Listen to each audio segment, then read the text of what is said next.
RTI International's Justice Practice Area presents Just Science.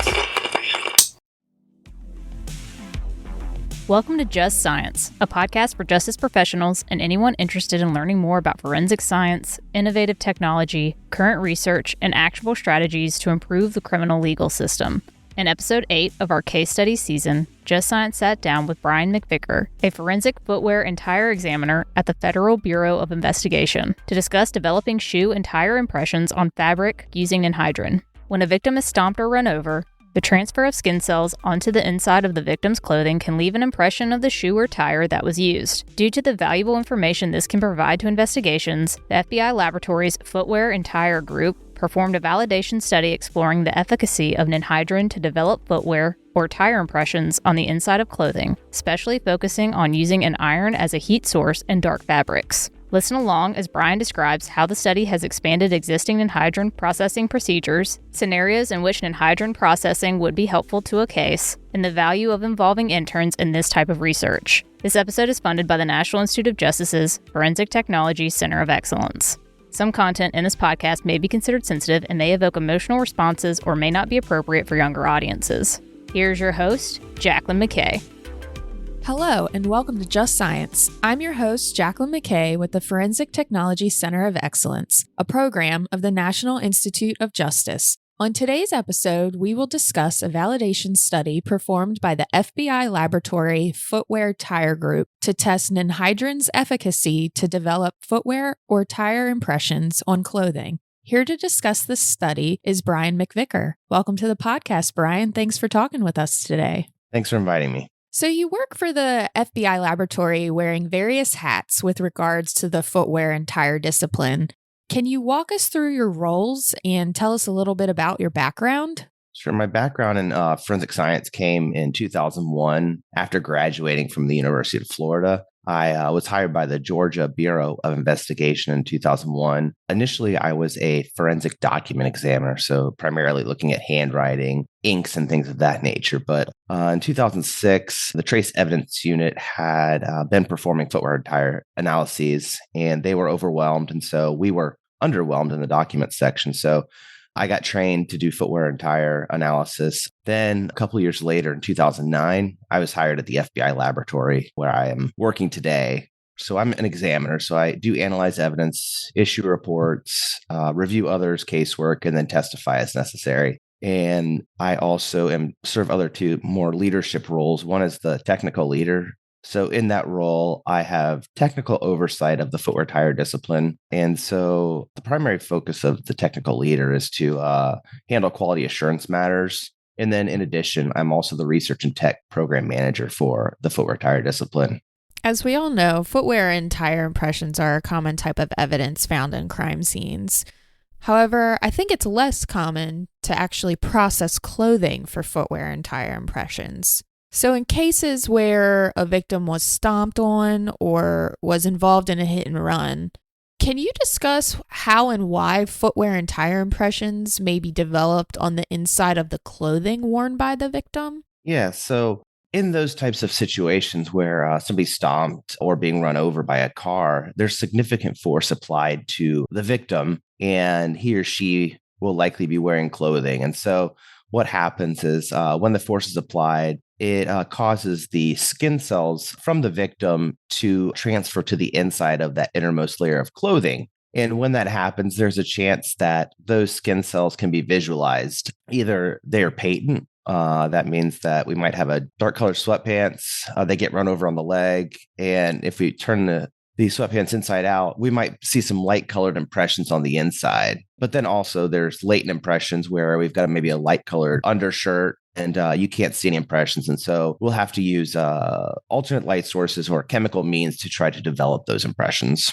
So I would say that processing clothing is less common than processing other types of evidence. Like you can use various chemicals, but the specific use of chemicals for clothing sort of dates back to 1993 when the Journal of Forensic Science Society had published a paper by Hamer and Price, which were documenting their results of developing footwear and tire impressions on the inside of clothing. Can you expand a little bit on why developing these impressions is important to investigations and what information can be gleaned from it? So shoes and tires, they can be used as weapons. So maybe inadvertently or intentionally. So a lot of times if somebody's being stomped, there's no evidence of that shoe coming in contact with the clothing. And so we need a way to try to link that suspect, his shoes or his tires, to the victim. And so in a case where those impressions are on the inside of clothing, that may be that link that we're looking for to help make that connection. So, Brian, circling back to the research hat that you wear at the FBI,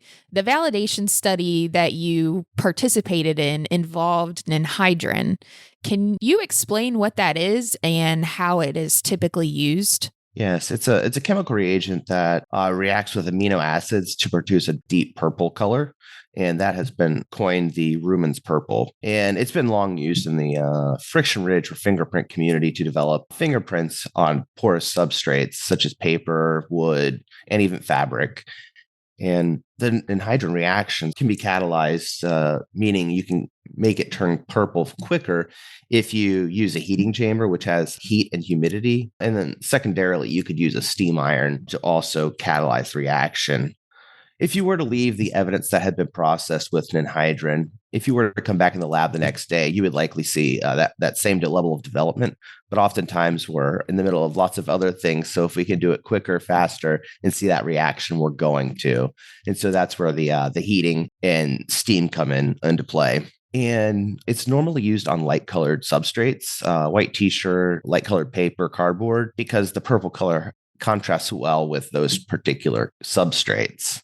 But it's not normally used on dark colored substrates. Could you talk a little bit more about the purpose of the validation study and why the FBI laboratory chose to pursue this specific research? Me and my colleagues in the Footwear tire group at the FBI laboratory, we didn't have any SOPs related to processing evidence with ninhydrin. And so we wanted to bring it online because we know it's got benefits to developing these tire and shoe impressions on the inside of clothing. And so in order to do that, we wanted to sort of test out some of the parameters that we might be using with respect to this chemical. So latent prints might use it a little differently than we do. And so for that reason, we went through this sort of abbreviated validation study. We know this works, but we sort of wanted to be able to test the parameters that we might want to incorporate into our SOP.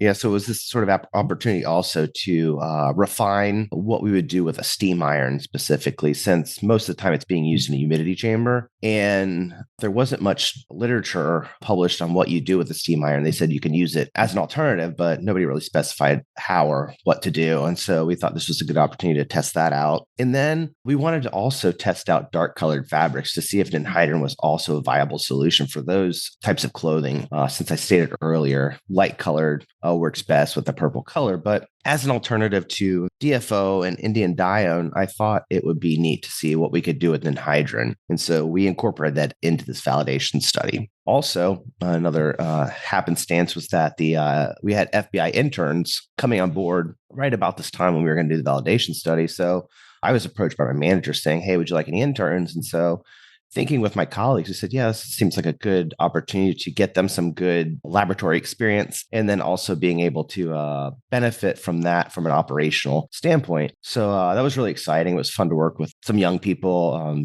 juniors or seniors in college. And so most of them had chemistry backgrounds. And so it was really fun to see what they would do with the sort of the instructions I gave them, but then also coming up with different ways to maybe approach the problem. That's really exciting that you guys were able to take this validation study for ninhydrin to kind of use the chemical in a different way than it's typically used and try to adapt the standard operating procedures for how it would be used to develop footwear impressions on fabric.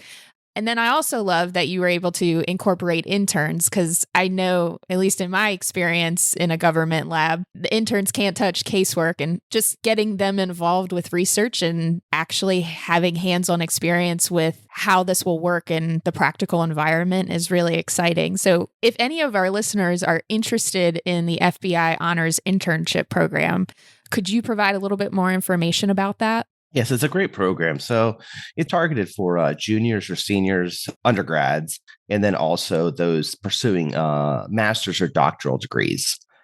And you have to be a U.S. citizen. Normally, the application period opens from the end of August through mid-September. So it's a real short period of time. So you have to be watching FBIjobs.gov to make sure you're on that. But I would be looking in August and September for that application process to open. And it's nice now the internship is paid. There was a period of time where it wasn't, which provides maybe a little more incentive for them to jump on board if top secret security clearance wasn't enough. And so the process is really, you have this initial interview, you fill out the application, they select based on your qualifications. And then after doing the interview, they're going to make their final selections, and then they'll offer the students a conditional offer. So it's conditional on their background investigation. So I talked about having a top secret security clearance. So all FBI employees have that clearance level, including the interns. And so that involves the background. And at the completion of the background investigation, what happens is that the interns offered the job,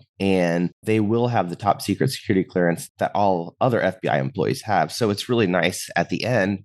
Recently, they made a big push to try to rehire or bring them online as more than an intern after the completion of their studies. So we're trying to find jobs during their internship that might give them exposure to various things in hopes that they can see where they fit in the FBI upon completing their education. This sounds like a really exciting opportunity, and I'm happy to hear that the FBI tries to find jobs for the interns and they can progress internally within the agency. So pivoting back to how the validation study was conducted, could you talk a little bit about the preliminary testing and evaluation that the interns did in order to prepare for the validation? Yeah, so we used a acetone-based working solution of ninhydrin. So ninhydrin comes in crystal form, and so it's very simple.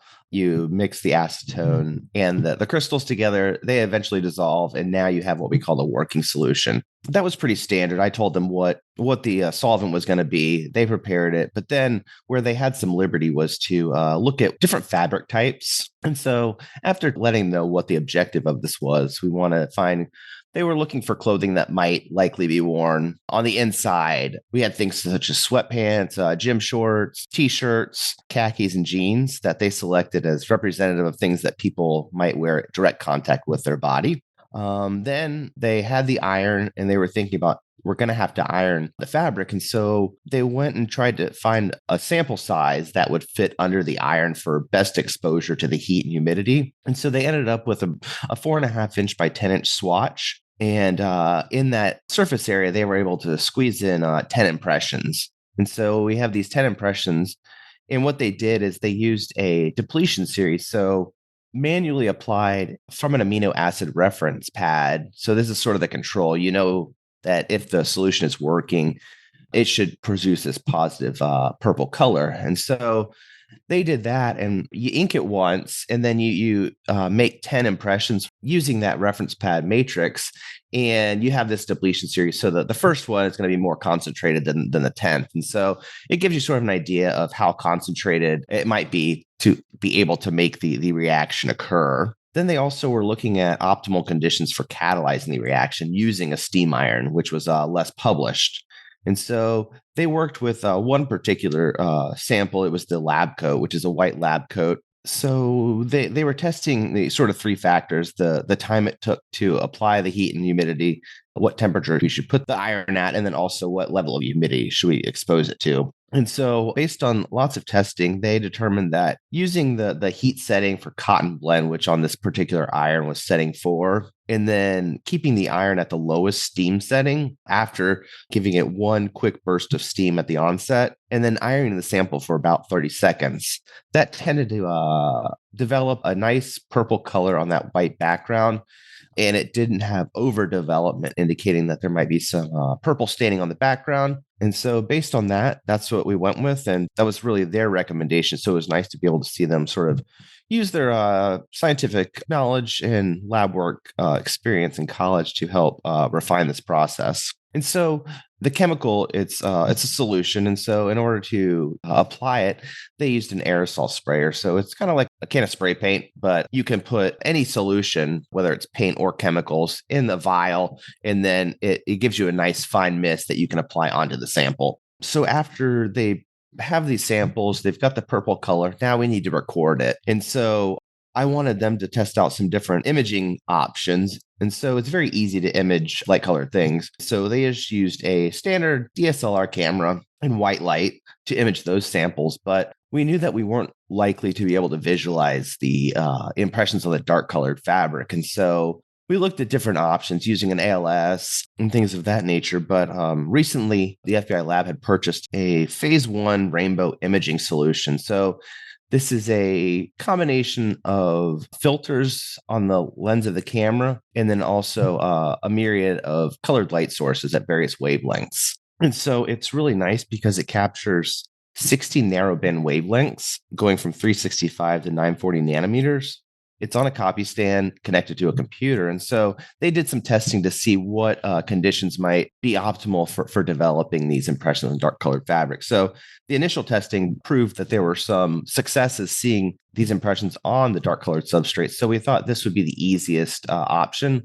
It ran a huge number of wavelengths and it was very easy. So you could just sort of hit go. And 20 minutes later, you had 16 images. We could then further process with Photoshop if needed. I know you mentioned that in traditional fingerprint processing, when ninhydrin is used, the item is placed inside of a heating chamber, while you guys wanted to test out how a steam iron would do, since that's less published on.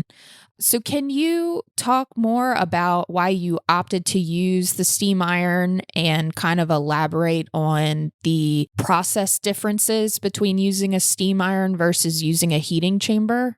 We thought it was a good opportunity to use the iron since it's well published, well used. The heating chamber works. And so we wanted to really try to see what settings might be appropriate to develop these impressions, how long it would take. And so it was a little bit of an investigation and might be beneficial to the community since the footwear entire discipline, generally, they're not using heating chambers. So depending on the size of the agency, they may not have access to it. I could have gone down to the latent print unit and used one of their chambers, but I thought this was a good opportunity just to use something that we had in-house and wasn't costly. And so the difference between a heating chamber is when you use the heating chamber, you're simply applying the process sample into an oven with humidity. So you open the door, you stick it on a shelf, kind of like an oven, and then over time it will develop, provides nice even heat throughout the chamber. But the challenges with using the iron is it's hard to apply even consistent heat. And so what you have to do is constantly move the iron over the substrate in order to provide even heat across the substrate. But we had said that 30 seconds were optimal for this lab coat, but in some cases it could develop much quicker. And so depending on the amount or the concentration of the amino acid and maybe the fabric, it could take less time, it could take more time. And so what you have to do is when you're ironing, you're putting a piece of filter paper in between the sample and the bottom of the iron, because having a solvent in ninhydrin, it could be flammable. And so in order to reduce the likelihood of that, the sample dries, put filter paper in between, and you're ironing on the filter paper. But when you're doing that, you can't see the development. Whereas in the heating chamber, usually it's got a clear glass front. And so you just go look at it periodically and see the development. So what we had to do is you just have to take away the iron, peel up the filter paper, and keep checking it. So it really helps if you do it quite frequently because you want to avoid overdevelopment, and you really can't go back once it's developed. So if it's all the background's all stained, you're kind of stuck with that. So it's important that you look at that periodically, but it also gives you some extra control that maybe you don't have with the humidity chamber. So that's why we did that.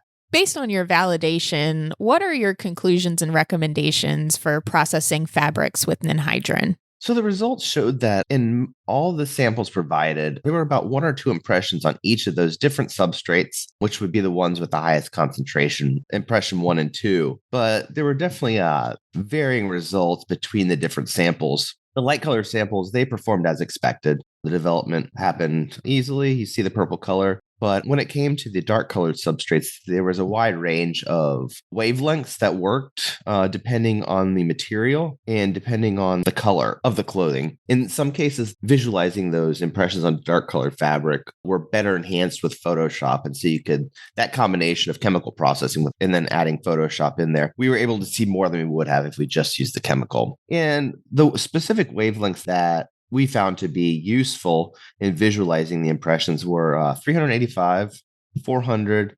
630, 660, 730, and 850. So it was a wide range between the ultraviolet and the infrared. And so we also found that the steam iron is a suitable option for applying heat and humidity to the samples. The testing we did, I stated it before, but that 30 seconds, it worked well in this particular case, but we only tested the lab coat when we were doing sort of developing that particular metric we were going to use.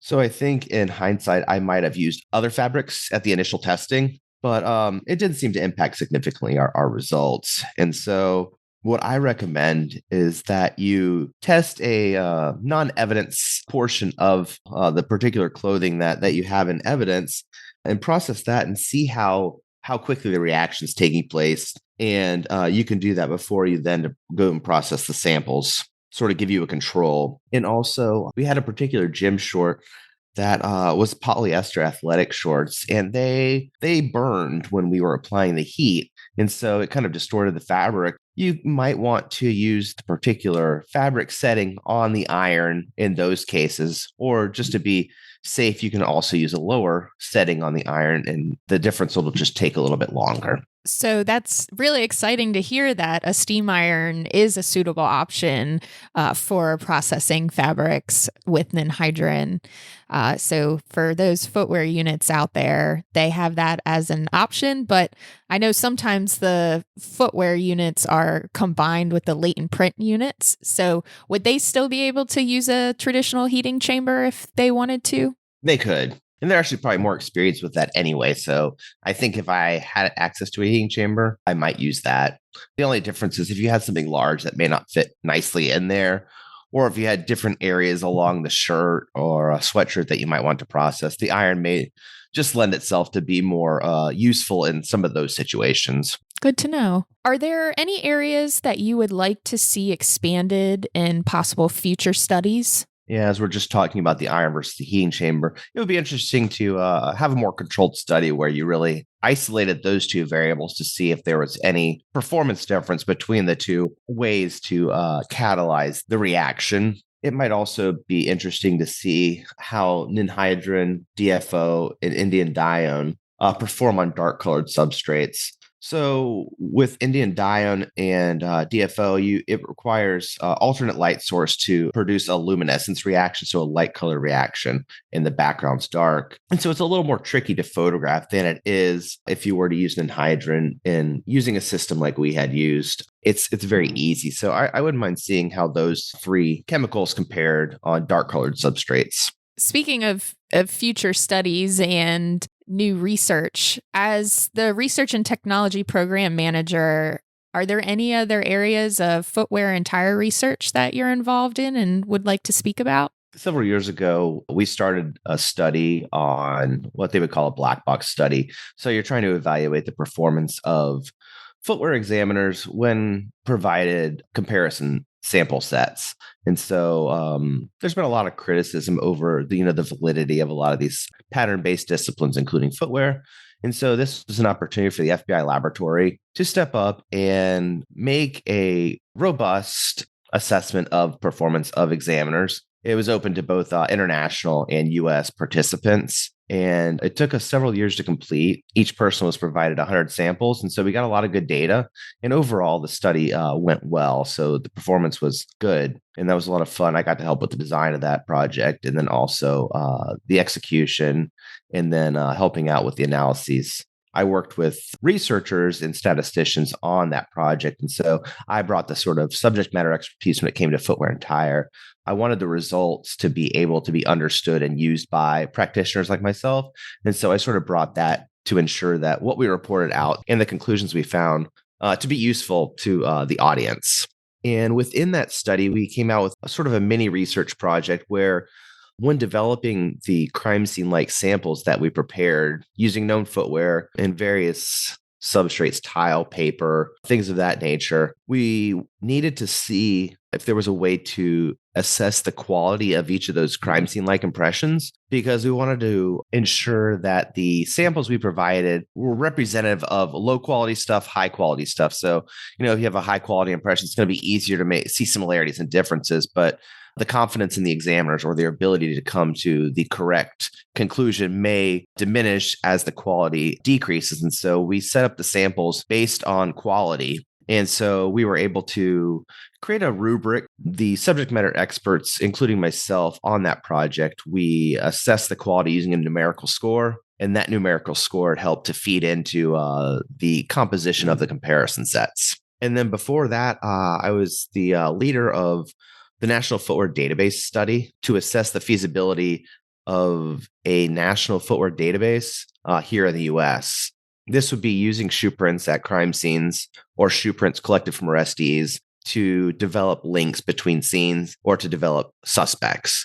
And so it's not being practiced widely here in the U.S., and there's no national system. And so we worked with international partners to make this assessment, and I reported on that. And there's ongoing research with the National Institute of Justice and the Forensic Technology Center of Excellence, where we have a working group set up to now look at the outcomes of the study and the report that I authored to now turn that into pilot studies in local law enforcement agencies. That's really exciting, Brian. We actually have another podcast episode this season about what Wisconsin is doing with providing footwear investigative leads and building their internal footwear database. So that's really exciting. We'll be sure to link all your studies on the FTCOE landing page for this episode as well. Well, Brian, thank you so much for your time discussing this study. It's truly been a pleasure chatting with you today. Hey, you too, guys. You're a very professional group. It was nice to hang out with you guys. If you enjoyed today's episode, be sure to like and follow Just Science on your platform of choice. For more information on today's topic and resources in the forensics field, visit forensiccoe.org. I'm Jacqueline McKay, and this has been another episode of Just Science. This episode concludes our case study season. Tune in next season to learn about a multidisciplinary approach for improving fatal and non-fatal shooting case outcomes. Opinions or points of views expressed in this podcast represent a consensus of the authors and do not necessarily represent the official position or policies of its funding.